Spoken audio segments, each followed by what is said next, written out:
Hi everyone, welcome back to my channel. So especially over on my Instagram, quite a couple of you guys very frequently asked me about your first handbag or your first designer handbag purchases. And I love to chat with you guys over here or especially on my Instagram because I am more active on Instagram on a daily basis. However, I still thought at this point that it would actually make sense or that it could make sense to talk about it in a dedicated video. And that is great first designer handbag purchases. So honestly, I back in the days did not make the best decisions when it came to my very first or first two or three designer handbags that I got, and I learned a lot along the way.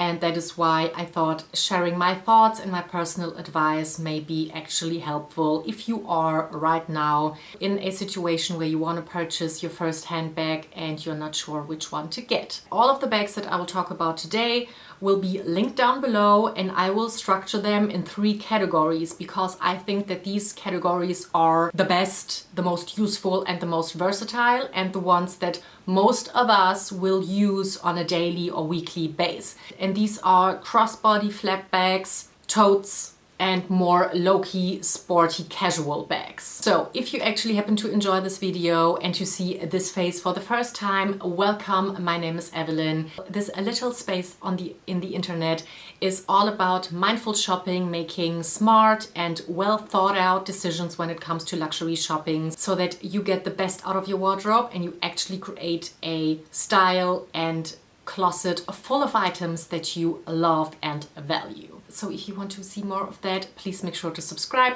hit that notification bell, and also consider following me on Instagram for more daily chit chat, pictures, videos, and contact with me. So let's start with the first category, which are flap bags, specifically crossbody flap bags. The great thing about most crossbody flap bags is that you can wear them in many different ways, not just in a crossbody way, which just gives you more versatility and more options when styling these bags up and down.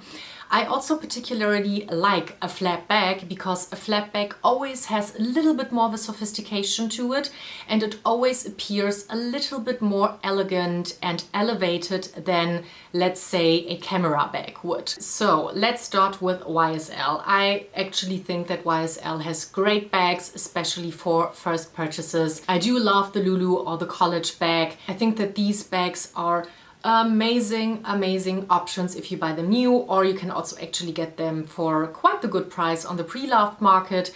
They are very lightweight. They give you many options regarding the chain, like if you want to wear it crossbody or just on one shoulder. The leather of these bags is soft yet sturdy enough, and it still has a certain shininess to them, which makes them quite chic. What I also love about these Saint Laurent bags is that you can style them up and down very easily. A Lulu bag is something that you can wear on a daily basis with like a pair of jeans, with sneakers, with an easy t-shirt, and the bag would be like your statement piece to style this very casual look up a little bit.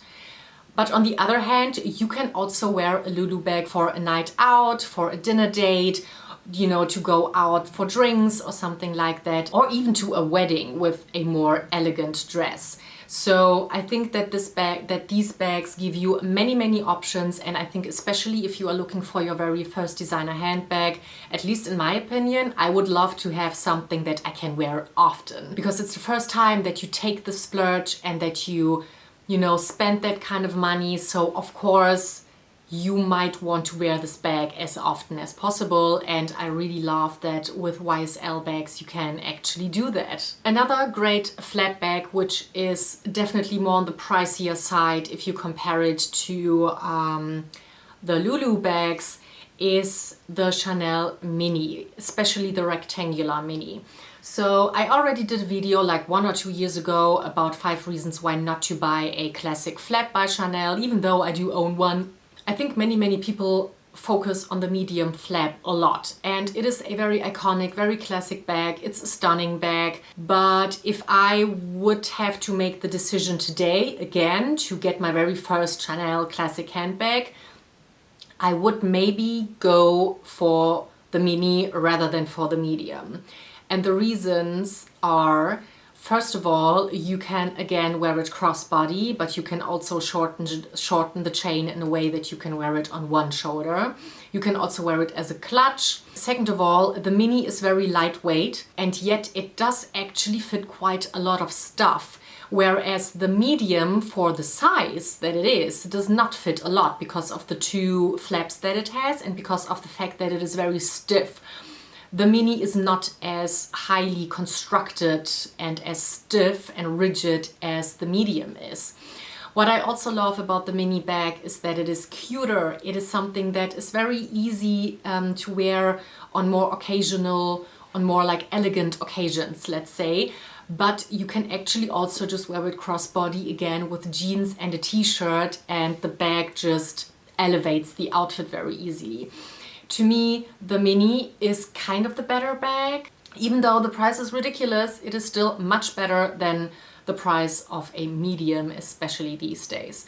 Oh, and last but not least, another very, very important thing about the mini is to know that its resale value is absolutely amazing. I think that the resale value for the mini is even better than the resale value for the classic flap, like the medium size especially.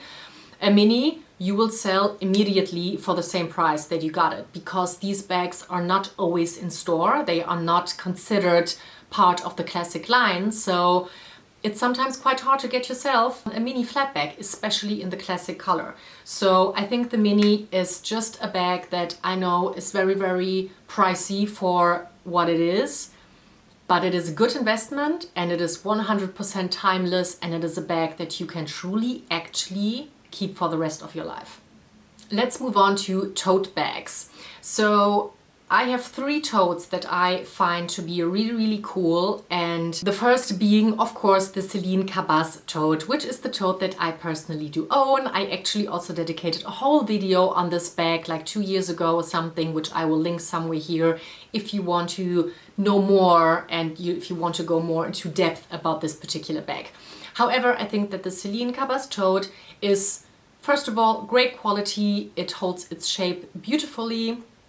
It is something that looks a little bit more elevated than, let's say, a canvas bag by Louis Vuitton. It is also quite understated, which means that you can wear it easily to university, to work, like basically anywhere. And it is quite sturdy, which means that you can travel with it as well, which trust me, I did travel a fair share with this bag. Another tote that I absolutely love and that I think is very cool is the Loewe tote. One thing that is great about the Loewe tote, and it actually shares this ability with the Céline as well, that you can adjust the outer edges of the bag to make it either a little bit larger and even more spacious, or to close it up a little bit at the edges, which you usually cannot close when you have a tote bag. So that is definitely kind of a supportive system for security. I love that this bag again is something that is very understated. It's a bag that, if you know, you know. I particularly love these bags in the tan or in the gray color, because the way that Loewe pebbles the leather is quite sturdy, and they just don't get stained as crazily and as quickly as other bags. Loewe as a First Designer tote is a little bit more fashion forward than, let's say, a Louis Vuitton Neverfull would be, and it is also something that is still a little bit more unique, and you just see less of them on, you know, the streets out there. Last but not least, the last tote that I would recommend if you want something that it is super soft and that does not necessarily have to be leather, and maybe you want to get something by Chanel, but your budget is a little limited when it comes to like their bag prices, and that is the Duvel tote. I would personally not get the Duvel in a very light color because of the canvas and because of the fact that you can't really do anything about stains. Once it's dirty, it's pretty much dirty. I still think that the Duvel has many, many good features. I think I already talked about that in one of my previous videos as well. So I love that the Duvel has 2 straps, so it has a top handle and it also has a shoulder strap. It does have several compartments on the inside, 1 or even 2 of them being zipper departments, so you know, when it comes to a tote, this bag is quite secure. I also think it has the perfect size, either if it's the small or the medium size. Both of them are very, very versatile, and especially the small size comes with a price that for Chanel is still reasonable in like the realm of Chanel prices, you know what I mean. And especially if you compare it to the Dior Book Tote, this is definitely the better and the more functional choice to go. And now let's move on to the last category, which is low-key everyday handbags. And by that I mean bags that are more on the casual side, that are more on the sporty side. These are bags that may not be as easy to style up. However, if you are someone who just has a very casual style, who just needs something to throw over crossbody and just, you know, run some errands, if you just are not into super fancy schmancy elegant bags, then this may be the category for you. So, and I have to start with the first bag, which is the Céline Trio. If you already follow me, you know I'm a fan of the Céline Trio bag. I do have a small Céline Trio in black. I think I have it for like 4 years now or something, and I love this bag. It is a understated bag. It is very simple. You can wear it crossbody. There's like nothing fancy and super special about it. Yes, but that also makes it extremely versatile, and it just goes with everything. If I just have to grab my keys and run out of the apartment, the Céline Trio is the bag that I grab. So regarding scratches, yes, I do own this bag for 4 years, and of course it does not look new anymore. However, it's not that easy to destroy this bag, really. I think the scratches, yes, it does have some patina, it does have some scratches on it, but these are all just surface scratches. They are normal, let's say it like that, and there's like nothing crazy going on. The edges look perfectly fine, and I think that this leather is not comparable with, let's say, a Chanel lamp leather, which can be extremely, extremely delicate. So this is nothing that I would personally worry about very much. If you want to have a very casual, low-key bag, but still want to have that little bit of a logo going on and still have something that is quite recognizable, I would suggest the Lulu camera bag by Saint Laurent or the new Kaya bag by Saint Laurent. So the Kaya bag is a little bit hard to get right now because it is very new and it's very high in demand, but it is still very beautiful, and I think it is the perfect alternative for the Céline Trio in case you want to have just a little bit more of that luxury feel, but you still want to keep it super casual, almost boho-ish, if you know what I mean. And the camera bag, the Lulu camera bag or the college camera bag, are also just very, very functional, easy, sturdy. I think that even though they have the logo and the iconic stitching and quilting that comes with Saint Laurent bags, they still, because of the camera shape, always do have more of a casual and sporty feel to it. And I think that is a bag that is a little bit more dressed down than, let's say, the Lulu flat bag. You can even turn this bag around and it has no branding whatsoever, but these camera bags just give you a lot of variety while still being casual and nothing to pamper and to worry about too much. And that is it for today's video. These are just a couple of amazing, or at least in my opinion, amazing handbags that I think are great purchases when it comes to your very first handbag decision. So I hope that this video was helpful. If you have any suggestions or personal advice or recommendations when it comes to the question of the First Designer handbags, feel free to leave me a comment down below and share your personal experience. Thank you so much for watching, and I'll see you in the next one. Bye!